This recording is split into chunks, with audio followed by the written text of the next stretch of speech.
small band-aid that we're talking about right now even comes close to addressing the issue, I think that's a misleading road for us to go down.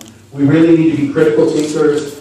If you're questioning any of the numbers in any studies that any politician or leader in your community ever brings up, pull out your smartphone. We have the entirety of human knowledge at our fingertips. Don't accept what somebody tells you. Do your own research.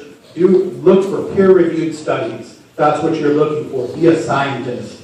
Go out there, take action. If you think you're maybe a libertarian, maybe you fly with Kshama, maybe you fly with the Democrats, whatever it is, get out there and take action. Look for the common ground where we don't have to sacrifice our ideals, and that's how we're going to move this conversation forward. Thank you.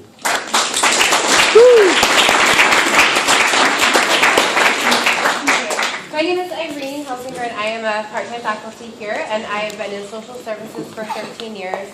And it's so good to see so many social and human services students here.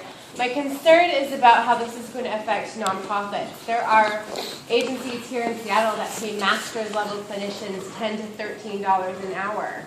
And I myself have worked up to 6 different part-time jobs with a master's degree, and I'm a PhD candidate. So I'm really curious as to how this is going to affect nonprofits and helping professions. If minimum is 15 and we have people right now with master's degrees getting paid 13. Good question. The reason that I mentioned Bob Hobson's name, the executive director of the Downtown Human Services Corporation, because he got involved in the 1962 in Seattle with me. So I know he's sympathetic, and he had the same question that you have. And he says that there's no way that they can afford $15 an hour.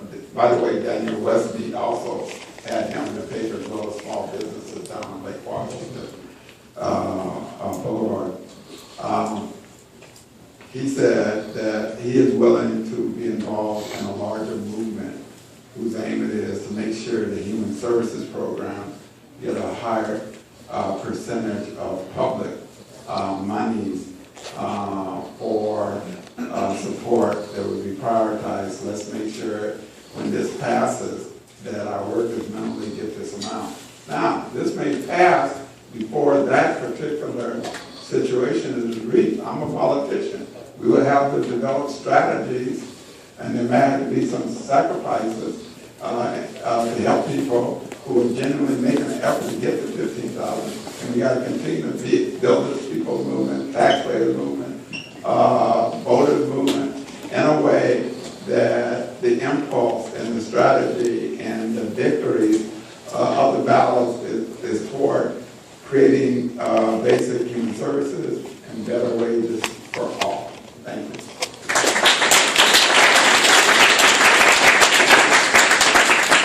So we're going to see if we have some time for closing comments. Did any of the other panelists want to chime in specifically on that? Yeah. Just real quick on the nonprofit issue. Damn, everybody left. And it's something that I'm not willing to look at and sacrifice personally. The lives of the people most in need. That's not a sacrifice I think that is acceptable when we're talking. I think what I've taken away from this is that this needs more debate. This needs a lot more looking into. It's not. I don't think we should be kicking and screaming our way into this. You know, when we have so many people that are going to be affected, we should really take a more informed look at the full picture and really figure out who we do have to sacrifice to make this good. That's all I wanted to point out.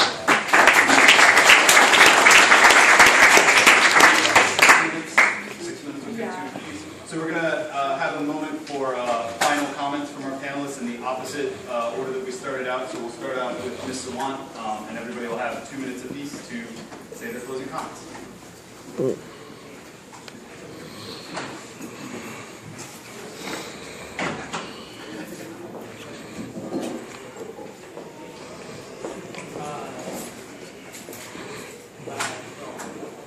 First of all, thank you for that question about social and human services. I think that's absolutely critical. And in fact, we need that voice to be heard But I'll be honest, we need that voice to be heard in the way I've been saying, which is that we absolutely need to fight for full funding of human services. And the reality is that these services have been chronically and grossly underfunded for decades. The funds are going down, and you would know better, even better than I do, because you're closely involved in it. And this is a grim reality that social services are dealing with on an ongoing basis for decades. In fact, I've talked to many of the social services, and they say that their funds from the city, county, and state haven't even kept up with the cost of living adjustment. They don't even get a COLA for their funding. The funding is flat every year. How are they expected to survive? But the dialogue that we in the movement need to create is to first of all reject the pitting of working people who need $15 an hour and the people who need services and the services themselves. We need to be unified because it's the same community that is being affected in different ways. We have to reject that division, fight together, and fight for funding for human services and fight for $15 an hour. I mean, look at how much corporations are being subsidized. Why aren't we demanding that social services and human services are fully funded so that the workers who work there are not themselves in poverty? They're helping poor people. And the other thing we need to remember is that while the funding has stagnated and gone down for services, the need for the services has skyrocketed. But that's not because workers are being paid $15 an hour. That's because they're being paid poverty wages so low that they're not able to own, buy homes or even rent. They're being pushed out of their houses. They're being pushed out of jobs. Right. They don't get childcare. They don't get health care. So many of our veterans are returning home without any health care, and they're on the streets. Why is this happening? Because this is what this society is offering to us, this complete decay of our standards of living. And we have to fight back, but the fight back has to come together, not divided. And I was responding to that question, but just very quickly, I'll just make one point very quickly, because it is a very important question that came up, which is, what about the fact that I'm already vulnerable as a low-wage worker? And what if I face consequences? What if I'm a whistleblower? What will happen to me? What will happen to my kids? This is a very, very serious concern that came up because we're talking about real people and real families that are already marginalized and affected. But I have to say that if we don't fight now, we are only looking towards worse conditions for ourselves, for those same families. You're not going to get anything better if you don't fight for something better. We have to fight against the powerful corporations, against business. And yes, that will involve making personal sacrifices.